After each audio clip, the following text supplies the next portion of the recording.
স্বাগত নিউজ 24 রাত 10টার সংবাদে। পুরো সংবাদে আপনাদের সঙ্গে আছে আমরা দুজন, আমি তাসনিম জান্নাত অর্থী এবং আমি ফারনেস জুই। শিরোনাম দেখছিলেন, এবারে পুরো খবর।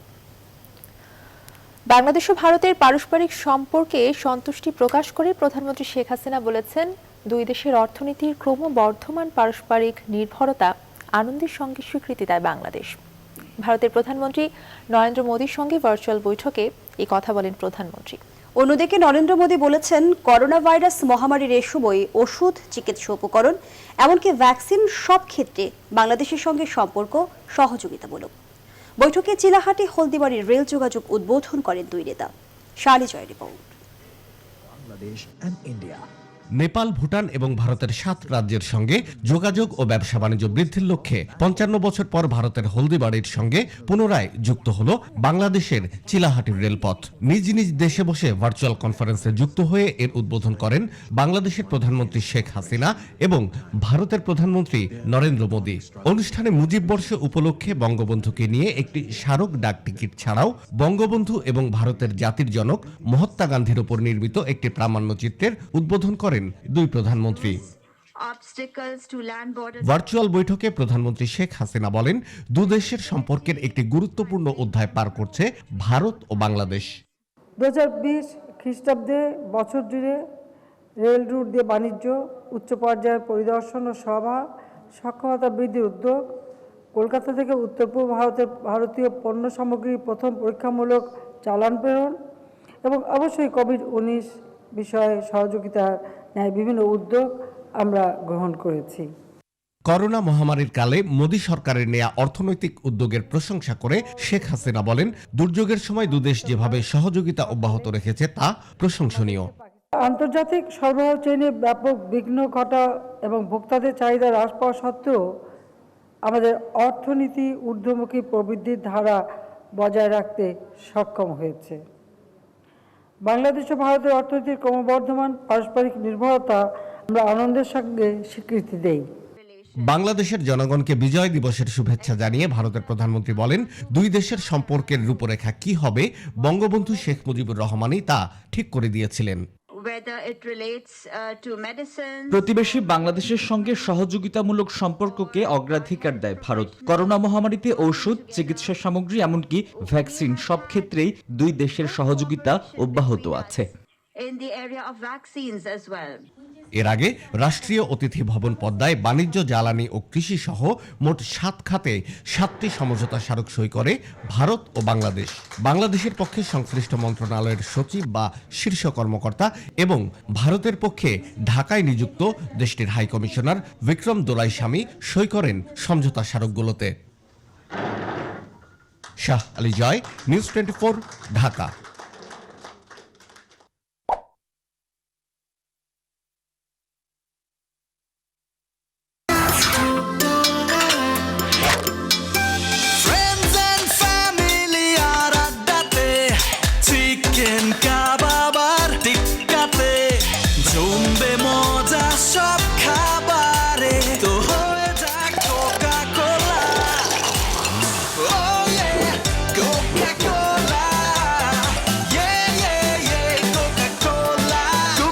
সাথে খাওয়ার মজা জমবে। তিস্তা চুক্তি ঝুলে থাকা নিয়ে হতাশা প্রকাশ করলেও দিল্লিকে বারবার একই কথা বলে লজ্জা দিতে চায় না ঢাকা। দুই প্রধানমন্ত্রীর বৈঠক শেষে এক ব্রিফিংয়ে একথা বলেন পররাষ্ট্রমন্ত্রী কে আব্দুল মোমেন। না পাওয়ার কলঙ্ক ঘুচিয়ে সুন্দর সম্পর্ক এগিয়ে নেওয়ার বিষয়ে আশাবাদ ব্যক্ত করেন মন্ত্রী। জানান, প্রধানমন্ত্রী শেখ হাসিনার আমন্ত্রণে বাংলাদেশের সুবর্ণ জয়ন্তীতে ঢাকায় আসতে রাজি হয়েছেন ভারতের প্রধানমন্ত্রী নরেন্দ্র মোদী। আরও জানাচ্ছেন লাকমিনা জেসমিন শোভা।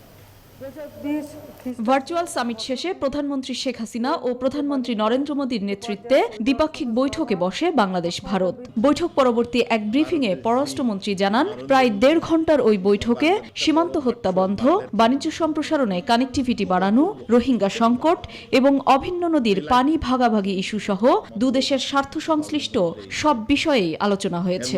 আমরাই বাংলাদেশি মোটামুটি ভাবে অধিকাংশ সময় আমরা বক্তব্য রাখি, আর আমাদের যত ধরনের ইস্যু আমরা সবগুলো রেজ করি এবং আমাদের প্রতিবেশী রাষ্ট্র দে আর ভেরি কনসিডারেট। আমাদের মাননীয় প্রধানমন্ত্রী ভারতের প্রধানমন্ত্রীকে আমাদের 50 বছর পূর্তি উৎসবে ঢাকায় সশরীরে আসার জন্য দাওয়াত দেন, উনি তা গ্রহণ করেছেন। তিস্তা নিয়ে হতাশ হলেও দিল্লিকে লজ্জা দিতে চায় না ঢাকা, বলেন পররাষ্ট্রমন্ত্রী। বলছি আমরা এটা রেজ করে আপনাদের লজ্জিত করতে চাই না, তবে it is a very important issue for Bangladesh. Rohingya ইস্যুতে ভারত সরকারের কার্যকরী ভূমিকার আশ্বাস পেয়েছে বাংলাদেশ, আর সীমান্তে প্রাণঘাতী অস্ত্র ব্যবহার না করার ব্যাপারেও প্রতিশ্রুতি দিয়েছেন মোদি। আমরা বাংলাদেশি লোক, আমাদেরও ফ্রাস্ট্রেট করে, তবে আমরা বিশ্বাস করি যে এগুলো আমরা আলোচনার মধ্যে অনেক দূর অগ্রসর হয়েছি, এবং আজকেও মাননীয় ভারতের প্রধানমন্ত্রী আবার অঙ্গীকার করেছেন যে নো লিথাল ওয়েপন ওখানে ব্যবহৃত হবে। আমরা তাদের অবশ্যই বিশ্বাস করতে চাই। বৈঠকে সিলেটে কুশিয়ারা নদীতে বাংলাদেশের খাল খনন কাজে বিএসএফ এর বাধা তুলে নিতেও প্রস্তাব দিয়েছেন প্রধানমন্ত্রী শেখ হাসিনা, জানান পররাষ্ট্রমন্ত্রী। প্রধানমন্ত্রী একাধিক নদীর লাকমিনা জেসমিন সোমা, নিউজ 24, ঢাকা। ৫৫ বছর পর নীলফামারীর চিলাহাটি থেকে ভারতের হলদিবাড়ি পর্যন্ত রেলপথ ফের চালু হওয়ায় আনন্দের জোয়ারে ভাসছে স্থানীয়রা। আপাতত পণ্যবাহী ট্রেন চললেও আগামী ২৬ মার্চ থেকে ঢাকা থেকে শিলিগুড়ি পর্যন্ত যাত্রীবাহী ট্রেন চলাচলের পরিকল্পনা রয়েছে বলে জানিয়েছেন রেলমন্ত্রী। এই রুট চালুর মাধ্যমে বাণিজ্যের নতুন দুয়ার উন্মোচিত হবে বলে আশা বাণিজ্য মন্ত্রী। নীলফামারী থেকে রেজাউল করিম মানিকের তথ্য চিত্রে টেস্ট রিপোর্ট। ভিডিও কনফারেন্সের মাধ্যমে আনুষ্ঠানিকভাবে নীলফামারীর চিলাহাটি থেকে ভারতের হলদিবাড়ি পর্যন্ত রেলপথের উদ্বোধন করেন বাংলাদেশের প্রধানমন্ত্রী শেখ হাসিনা ও ভারতের প্রধানমন্ত্রী নরেন্দ্র মোদী। রেলপথে দুই বাংলার সংযোগ স্থাপনের এই মাহেন্দ্রক্ষণ ঘিরে নীলফামারীর চিলাহাটি রেল স্টেশন সাজানো হয় অপরূপ সাজে। এ পথে আপাতত দুই দেশের মধ্যে পণ্যবাহী ট্রেন চলবে। আগামী ২৬ মার্চ থেকে ঢাকা থেকে শিলিগুড়ি পর্যন্ত যাত্রীবাহী ট্রেন চলাচলের পরিকল্পনা রয়েছে বলে জানালেন রেলমন্ত্রী। মহান স্বাধীনতা দিবসে আমরা যাতে ঢাকা থেকে শিলিগুড়ি পর্যন্ত আমরা যাতে এই রেল যোগাযোগ যাত্রীবাহী ট্রেন আমরা চলাচল করতে পারি, তার জন্য প্রস্তুতি গ্রহণ করছি। ভারত বাংলাদেশ রেল যোগাযোগ চালু হওয়ায় দুই দেশের পর্যটন ও বাণিজ্য সম্পর্ক আরো গভীর হবে, আর উত্তরাঞ্চলের ব্যবসা বাণিজ্যেও প্রসার হবে বলে মনে করেন বাণিজ্য মন্ত্রী। ব্যবসা বাণিজ্য বাড়বে, যাতায়াত বাড়বে, পর্যটন বাড়বে। এটা একটা আমাদের এই রেলওয়ে ডিপার্টমেন্টের জন্য একটা মাইল ফলক, দেশের জন্য একটা মাইল ফলক। দীর্ঘ ৫৫ বছর পর এই রেলপথ চালু হওয়ায় খুশি স্থানীয়রা। ট্রেন চালু হয়েছে, আমাদের খুব ভালো হয়েছে, আনন্দ লাগতেছে। ইন্ডিয়ার সাথে আমাদের যোগাযোগটা ভালো হচ্ছে। বিরাট উন্নয়নের মাইল ফলক আজকে সৃষ্টি হলো। উদ্বোধনের পরই চিলাহাটি রেল স্টেশন থেকে পণ্যবাহী একটি ট্রেন ছেড়ে যায় ভারতের হলদিবাড়ির দিকে। Desk report, news 24। ঊর্ধ্বতন কর্তৃপক্ষের নির্দেশেই বিএনপির দুই ভাইস চেয়ারম্যানকে কারণ দর্শানোর নোটিশ দেওয়া হয়েছে বলে জানিয়েছেন দলের সিনিয়র যুগ্ম মহাসচিব রুহুল কবির রিজভী। নোটিশ পাওয়া শওকত মাহমুদ লিখিত জবাব দিলেও সেই চিঠিতে কি বলেছেন বা তার বক্তব্য কি সেটি জানা যায়নি। অন্যদিকে মুঠোফোনে বার্তা পাঠিয়ে অবসরপ্রাপ্ত মেজর হাফিজ উদ্দিন আহমেদ জানিয়েছেন শিগগিরই আনুষ্ঠানিকভাবে নিজের অবস্থান তুলে ধরতে গণমাধ্যমের সামনে আসবেন তিনি। বিস্তারিত জানাচ্ছেন তৌহিদ শান্ত। 14 ডিসেম্বর সকালে বাইতুল মোকাররম মসজিদে নামাজে জানাজা অনুষ্ঠিত হয় হেফাজতে ইসলামের মহাসচিব আল্লামা নূর হোসেন কাশেমির। জানাজা শেষে কিছুক্ষণ পর পল্টন মোড়ে হঠাৎ করেই সরকার পতনের ডাক দিয়ে অনুসারীদের নিয়ে রাজপথে অবস্থান নেন বিএনপির ভাইস চেয়ারম্যান সাংবাদিক নেতা শওকত মাহমুদ। ওই দিন রাতেই দলের দুই ভাইস চেয়ারম্যান শওকত মাহমুদ এবং অবসরপ্রাপ্ত মেজর হাফিজকে 7 দিনের সময় দিয়ে কারণ দর্শাতে বলা হয়। চিঠিতে বলা হয় এই দুই ভাইস চেয়ারম্যান দলীয় শৃঙ্খলা ভঙ্গ করেছেন। অবিলম্বে পদত্যাগ করে একটি নিরপেক্ষ সরকারের অধীনে নির্বাচন দিন। যদিও পরিষ্কার করা হয়নি কিভাবে বা কোন কোন কাজের মাধ্যমে তারা দলীয় শৃঙ্খলা ভঙ্গ করলেন। আমরা ভাইস চেয়ারম্যান শওকত মাহমুদ সাহেবের চিঠির জবাব পেয়েছি, এটা আমরা ঊর্ধ্বতন নেতৃবৃন্দকে অবগত করিয়েছি। শোকজ করা হয়েছিল, কারণ দর্শনের নোটিশ দেওয়া হয়েছিল, তার উত্তর উনি দিয়েছেন, এটুকু আমি আপনাদেরকে অবহিত করি। না, এটা আমি কিছুই বলতে পারবো না এই বিষয়ে। এটা দায়িত্ব তো হচ্ছে যে এটা দল দেখবে আর কি। দলের সর্বোচ্চ নেতৃবৃন্দ যারা আছেন তারা এই বিষয়ে মানে সিদ্ধান্ত নেওয়ার তারা নেবেন আর কি। শওকত মাহমুদ চিঠি মারফত জবাব দিলেও হাফিজউদ্দিন আহমেদ এখনও নোটিশের কোনো জবাব দেননি বা এ বিষয়ে কথা বলতেও রাজি হননি। তবে আগামী শনিবার সংবাদ সম্মেলনে বিষয়টি পরিষ্কার করবেন বলে জানিয়েছেন। তৌহিদ শান্ত, নিউজ 24, ঢাকা। হেফাজতে ইসলামের সাবেক আমির আল্লামা শফিকে হত্যার অভিযোগে মামলা হয়েছে। দলের যুগ্ম মহাসচিব মাওলানা মামুনুল হক সহ ৩৬ জনকে আসামি করে চট্টগ্রাম জুডিশিয়াল ম্যাজিস্ট্রেট আদালতে মামলা করেছেন প্রয়াত আহমদ শফির শ্যালক মোহাম্মদ মাইনুদ্দিন। আদালত মামলাটি আমলে নিয়ে পিবিআইকে তদন্তের নির্দেশ দিয়েছেন, তবে মামলাকে ভিত্তিহীন বলেছেন হেফাজত নেতারা। নয়ন বড়ুয়া জয়ের তথ্যচিত্রে ডেস্ক রিপোর্ট। গেল 18 সেপ্টেম্বর মারা যান হেফাজত ইসলামের প্রতিষ্ঠাতা আল্লামা আহমদ শফি। তখন থেকেই তার স্বজন ও ভক্ত অনুরাগীদের কেউ কেউ অভিযোগ করেন তাকে পরিকল্পিতভাবে হত্যা করা হয়েছে। এবার আইনি লড়াইয়ে নামলেন তারা। বৃহস্পতিবার চট্টগ্রাম জুডিশিয়াল ম্যাজিস্ট্রেট ৩ শিবলু কুমার দের আদালতে হত্যা মামলা দায়ের করেন প্রয়াত আহমদ শফির শ্যালক মোহাম্মদ মাইনুদ্দিন। মামলায় হেফাজতের যুগ্ম মহাসচিব মাওলানা মামুনুল হক সহ ৩৬ জনকে আসামি করা হয়েছে। আসামিরা পূর্ব পরিকল্পিতভাবে শফিকে হত্যা করেছেন বলে মামলার এজাহারে উল্লেখ করা হয়েছে। আমরা মামলা করেছি হত্যার মামলা। হেফাজতের আমির শাইখুল হাদিস আল্লামা আহমদ শফি বিশ্ববরেণ্য একজন আলেম, ওনাকে পূর্ব পরিকল্পিতভাবে হত্যা করা হয়েছে।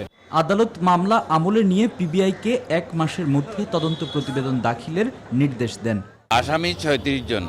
1 নম্বর হচ্ছে মনির, 2 নম্বর হচ্ছে মামুনুল হক। বাদীর বক্তব্য এবং আমাদের লয়ারদের বক্তব্য শোনার পর পিবিআইকে তদন্তের 1 মাসের টাইম নির্ধারণ করে তদন্তের জন্য দিই। যদিও মামলাটিকে ভিত্তিহীন বলে উড়িয়ে দিয়েছেন হেফাজত ইসলামের নেতারা। এই মামলা সম্পূর্ণ মিথ্যা, ভিত্তিহীন, বানোয়াট। এটা উদ্দেশ্য প্রণোদিত। যাদেরকে আসামি করা হয়েছে তা কারো কোনো বিন্দু পরিমাণ সম্পর্ক নেই। মামলায় বাদী সহ 6 জনকে সাক্ষী করা হয়েছে। Desk report, news 24।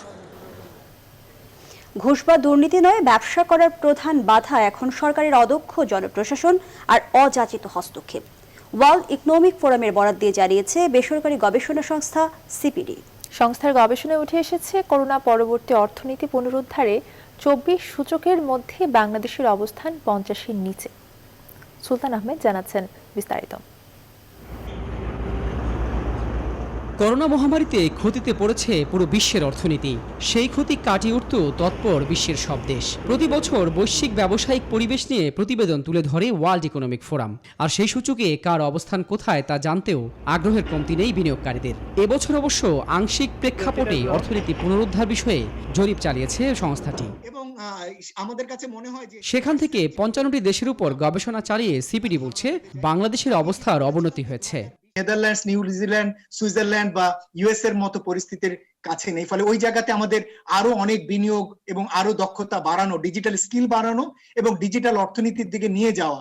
জরিপে অংশ নেওয়া ব্যবসায়ীরা বলছেন ঘুষ দুর্নীতির চেয়েও এখন বড় বাধা অদক্ষ প্রশাসন। এজন্য চাপের ঊর্ধ্বে থেকে সরকারি কর্মকর্তাদের কাজ করার তাগিদ সিপিডির।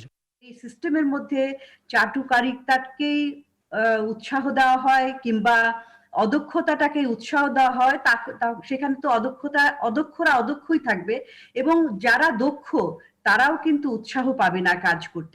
অনুষ্ঠানে সিপিডির গবেষকরা বলেন কর্মসংস্থান বাড়াতে জরুরি হয়ে পড়েছে বিনিয়োগ বাড়ানো। এই প্রযুক্তির দিকে যে আমাদের যাতে একটা কর্মবিহীন বা কর্মসংস্থানবিহীন একটা প্রবৃদ্ধি না হয়, সেজন্য আমাদেরকে উত্তরোত্তর আমাদের বিনিয়োগ বাড়াতে হবে। জরিপে অংশ নেয়া 75% ব্যবসায়ী মনে করেন কেন্দ্রীয় ব্যাংকের নজরদারি দুর্বল হয়েছে। ছোট ব্যবসায়ীদের দূরে রেখে বড়দের সুবিধা দেয়ায় বৈষম্য বাড়ছে বলেও মত সিপিডির। সুলতান আহমেদ, নিউজ 24, ঢাকা। সরকারের ওপর চাপ ও প্রভাব বিস্তার করে পোশাক শিল্প মালিকরা প্রণোদনার বড় অংশ নিজেদের আয়ত্তে নিয়েছে। ট্রান্সপারেন্সি ইন্টারন্যাশনাল বাংলাদেশ টিআইবির এক গবেষণায় এমন চিত্র উঠে এসেছে। শুধু তাই নয়, সংস্থাটি বলছে প্রণোদনা নিলেও শ্রমিকদের সুরক্ষায় কোনো উদ্যোগই গ্রহণ করেনি ব্যবসায়ীরা। তাদের অভিযোগ, উল্টো সিদ্ধান্তহীনতায় কয়েকবার শ্রমিকদের ঝুঁকিতে ফেলেছেন মালিকরা। আবার কোথায় কোথায় বেআইনিভাবে লে অফ করে বহু শ্রমিককে বেকার করে দেওয়ার উদাহরণ তৈরি করেছে শিল্প মালিকরা। এক ভার্চুয়াল সংবাদ সম্মেলনে সংস্থাটির নির্বাহী পরিচালক ইফতেখারুজ্জামান বলেন, প্রণোদনায় শ্রমিকের নয়, স্বার্থ রক্ষা হয়েছে মালিকদের। বিদেশি অর্থ পাচারকারীদের বিষয়ে পরবর্তী তথ্য জানাতে দুর্নীতি দমন কমিশন ও রাষ্ট্রপক্ষকে আগামী বছরের 28 ফেব্রুয়ারি পর্যন্ত সময় দিয়েছেন হাইকোর্ট। অর্থ পাচার বিষয়ে দুদক সহ 5 সংস্থার প্রতিবেদন দাখিলের পর বৃহস্পতিবার হাইকোর্টের বিচারপতি মোহাম্মদ নজরুল ইসলাম তালুকদার এবং বিচারপতি আহমেদ সোহেলের ভার্চুয়াল বেঞ্চ এই আদেশ দেন। প্রতিবেদন পুরনো থাকায় দুদকের প্রতি ক্ষোভ প্রকাশ করেন আদালত। আরও জানাচ্ছেন হাবিবুল ইসলাম হাবিব। কানাডার বেগমপাড়ায় দেশের সরকারি কর্মকর্তাদের বাড়িঘর সহ সম্পদ গচ্ছিত রাখার খবর প্রকাশের পর হাইকোর্ট তাদের নাম ও সঠিক তথ্য জানতে চান। বৃহস্পতিবার সংশ্লিষ্ট সংস্থার প্রতিবেদন হাইকোর্টে উপস্থাপন করে দুদক। এতে 25,000 কোটি টাকা পাচারের তথ্য দেয়া হয়।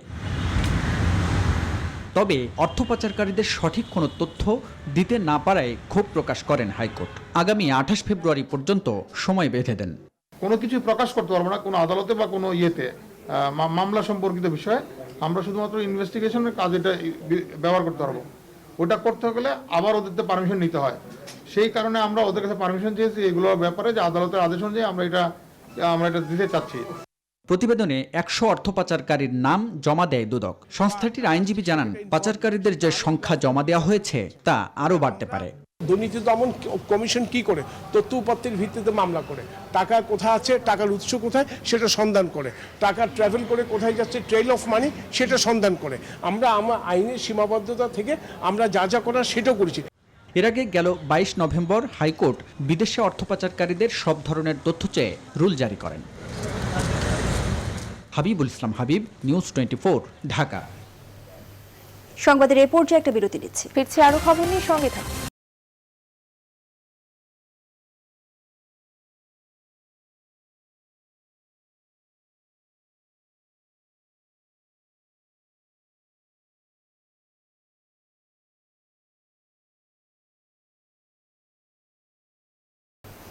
বিরতির পরে আবারও স্বাগত। আপনারা দেখছেন নিউজ 24 রাত 10টার সংবাদ।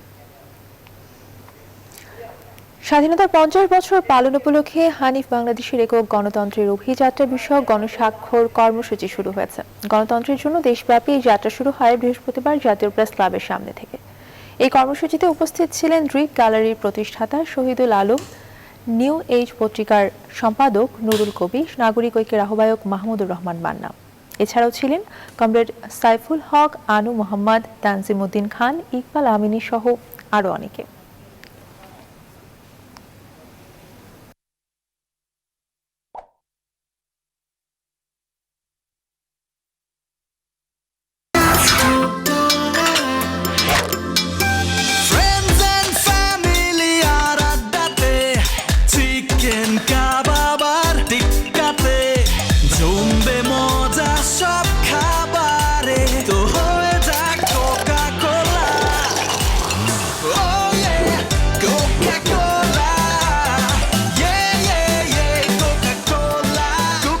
সাথে খাওয়ার মজা জমবে। রাজধানীর পশ্চিম জুরাইনের একটি বাড়িতে জাল টাকা ছাপানোর কারখানায় অভিযান চালিয়ে 20 লাখ জাল রুপি ও 32 লাখ টাকার জাল বাংলাদেশি নোট সহ 8 জনকে গ্রেপ্তার করেছে মহানগর গোয়েন্দা পুলিশ। বৃহস্পতিবার দুপুরে অভিযান চালিয়ে কয়েক কোটি টাকার জাল নোট তৈরির উপকরণও জব্দ করা হয়। এ সময় জাল নোট তৈরি চক্রের মূল হোতা জাকির সহ 8 জনকে গ্রেপ্তার করা হয়। জাকিরের বিরুদ্ধে এর আগে 7টি মামলা রয়েছে। এসব মামলায় গ্রেপ্তারও হয় সে। পরে জামিনে বের হয়ে আবারও জাল টাকা ও রুপি তৈরি শুরু করে। ডিবি জানিয়েছে 1 লাখ জাল টাকার নোট বিক্রি হয় 8 থেকে 12 হাজার টাকায়। এতে খরচ হয় 4 থেকে 6 হাজার টাকা।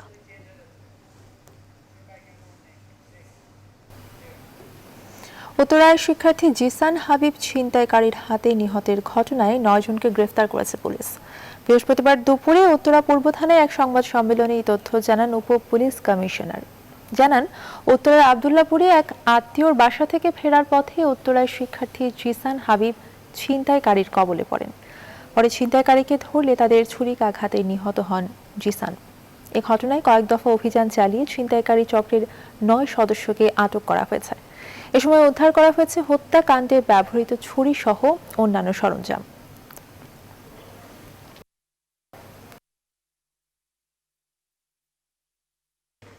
দেশের করোনা পরিস্থিতি। করোনা ভাইরাসে দেশে একদিনে আরও 36 জনের মৃত্যু হয়েছে। এ পর্যন্ত মোট প্রাণহানি 7,192। 24 ঘন্টায় নমুনা পরীক্ষা হয়েছে 13,191টি। এর মধ্যে শনাক্ত 1,134 জন। এ পর্যন্ত মোট শনাক্ত 4,96,975 জন। সুস্থ হয়ে বাড়ি ফিরেছেন 2239 জন। এ পর্যন্ত মোট সুস্থ 4,31,590 জন। বৃহস্পতিবার স্বাস্থ্য অধিদপ্তরের প্রেস বিজ্ঞপ্তিতে এসব তথ্য জানানো হয়।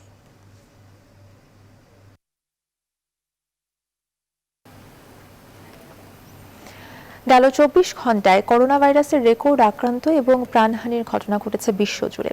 একদিনে সর্বোচ্চ 13,446 জনের প্রাণহানি এবং 7,14,000 আক্রান্ত হয়েছেন। এ নিয়ে বিশ্বে মোট সংক্রমণ ছাড়ালো 7,46,00,000 আর মোট প্রাণহানি ছাড়িয়ে গেল 16,58,000। ভাইরাসটিতে আক্রান্ত হয়ে একদিনে সর্বোচ্চ মৃত্যুর ঘটনা ঘটেছে যুক্তরাষ্ট্রে। করোনা ভাইরাসে আক্রান্ত হয়েছেন ফ্রান্সের প্রেসিডেন্ট ইমানুয়েল ম্যাক্রো। এদিকে করোনার উৎস তদন্তে আগামী জানুয়ারিতে চীনের উহানে যাচ্ছে বিশ্ব স্বাস্থ্য সংস্থার একটি তদন্ত দল।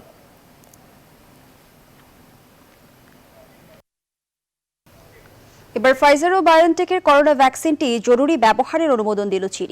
আর আনুষ্ঠানিকভাবে টিকাদান শুরুর প্রথম সপ্তাহেই 1,30,000 লোককে ভ্যাকসিন প্রয়োগ করেছে ব্রিটেন। এছাড়াও শিগগিরই টিকা নিতে যাচ্ছেন জো বাইডেন এবং মার্কিন ভাইস প্রেসিডেন্ট মাইক পেন্স। এদিকে বিশ্বের গরিব দেশগুলো কবে নাগাদ পাবে করোনার টিকা তা নিয়ে এরই মধ্যে আলোচনা শুরু করেছে বিশ্ব স্বাস্থ্য সংস্থা, যদিও পরিকল্পনাটি ব্যর্থ হওয়ার প্রবল ঝুঁকি রয়েছে। সময় হলো আরো একটি বিরতি, সাথেই থাকুন।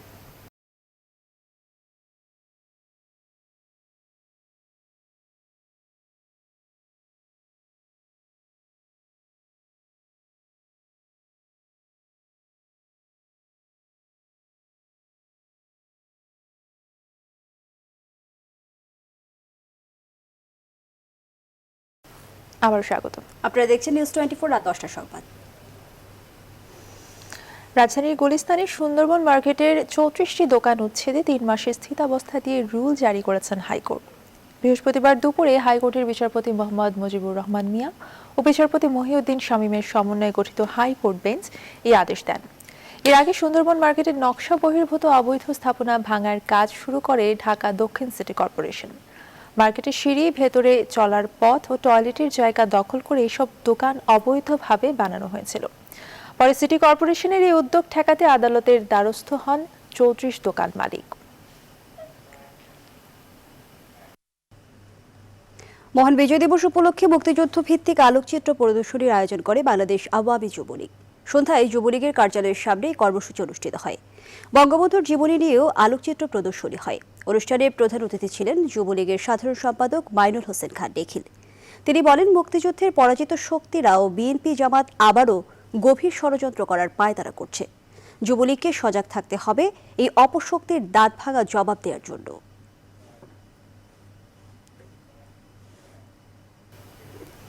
এবারে ফার্স্ট সিকিউরিটি ইসলামী ব্যাংক অর্থ বাণিজ্য সংবাদ।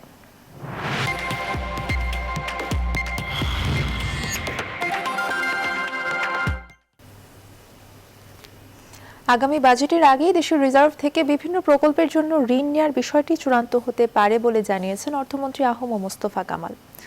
বলেন, এতে লাভ বেশি হবে, গতি বাড়বে অর্থনীতির।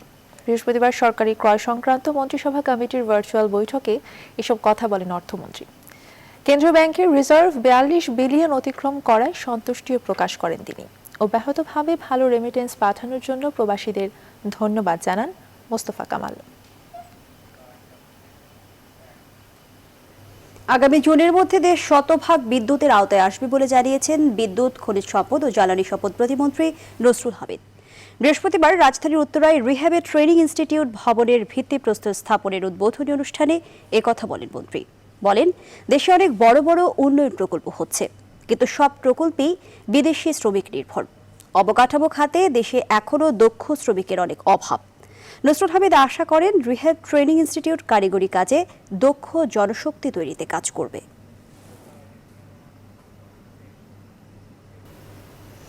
প্রায় 50 ধরনের বিদেশি গাছ এবং বিভিন্ন ধরনের ফলে অসাধারণ প্রাকৃতিক পরিবেশ নিয়ে যাত্রা শুরু হলো water garden cafe and restaurant. ছাদের ওপর থাকবে মৃদু জলপ্রপাত এবং মিউজিক। বৃহস্পতিবার বর্ণাঢ্য আয়োজনে উদ্বোধন করা হয় রেস্টুরেন্টটি। উপস্থিত ছিলেন কালের কণ্ঠ সম্পাদক ইমদাদুল হক মিলন, বসুন্ধরা গ্রুপের senior executive director Liaquat Hossain. কর্তৃপক্ষ জানিয়েছে, সকাল 11টা থেকে রাত 10টা পর্যন্ত খোলা থাকবে এটি। রাজধানীর গুলশানের শাহজাদপুর এলাকার এই রেস্টুরেন্টে খাবারের আয়োজনে থাকবে 70 রকমের মেক্সিকান বারবিকিউ, কফি, জুস সহ অন্যান্য খাবার।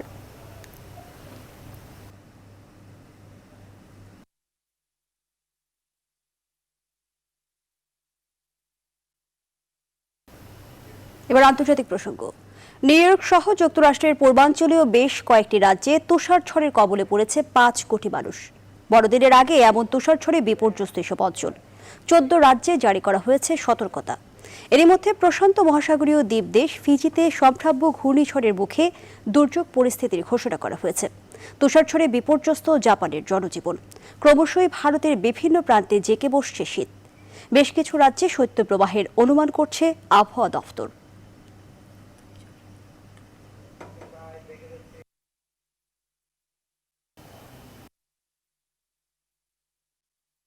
আবারও বিরতি নিচ্ছি, সাথেই থাকুন।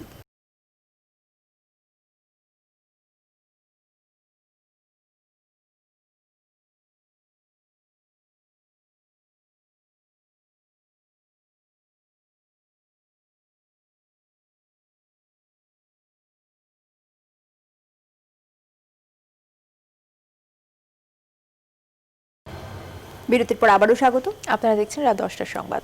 জানাবো খেলার খবর। কাল বঙ্গবন্ধু টি-20 কাপের ফাইনাল। মিরপুর শেরেবাংলা স্টেডিয়ামে গাজী গ্রুপ চট্টগ্রামের প্রতিপক্ষ জেমকন খুলনা। ম্যাচটি শুরু হবে বিকেল 4:30টায়। আসরের হেড টু হেডে এগিয়ে আছে চট্টগ্রাম, তবে ফাইনালের আগে এমন পরিসংখ্যান মাথায় নিতে নারাজ দুই দলের কোচ ও খেলোয়াড়। নির্ভার থেকেই লড়তে চায় শিরোপা নির্ধারণীতে। আরিফুল ইসলামের ম্যাচ প্রিভিউ।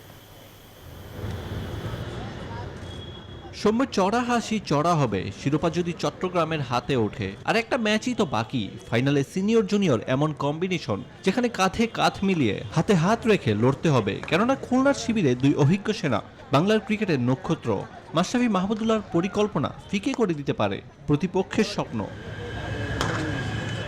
বঙ্গবন্ধু টি-20 কাপে মোট 3 বার মুখোমুখি হয় চট্টগ্রাম ও খুলনা। হেড টু হেডে এগিয়ে চট্টগ্রাম, 2টি জয় লিগ পর্বে। আর শেষটা ভালো করে খুলনা, প্রথম কোয়ালিফায়ারে 47 রানের জয়ী দলটি। এমন পরিসংখ্যান আর হিসাব নিকাশ কিসেরই বা মূল্য যদি ফাইনালে বাজিমাত করতে নাই বা পারে। ফাইনালে অনেক প্রেশার সিচুয়েশন থাকে, অনেক ক্রাঞ্চ সিচুয়েশন থাকে।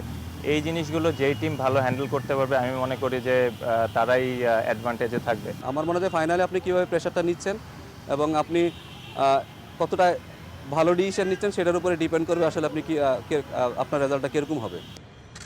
নামে ফারে এগিয়ে মাহমুদুল্লাহর খুলনা, যদিও পারিবারিক কারণে সাকিব আল হাসান দল ছেড়েছেন। তবে আসরের শেষ দিকে যোগ দিয়ে মাশরাফি বিন মর্তুজা 3 ম্যাচে 7 উইকেট নিয়ে জানান দিয়েছেন কেন তিনি অনন্য।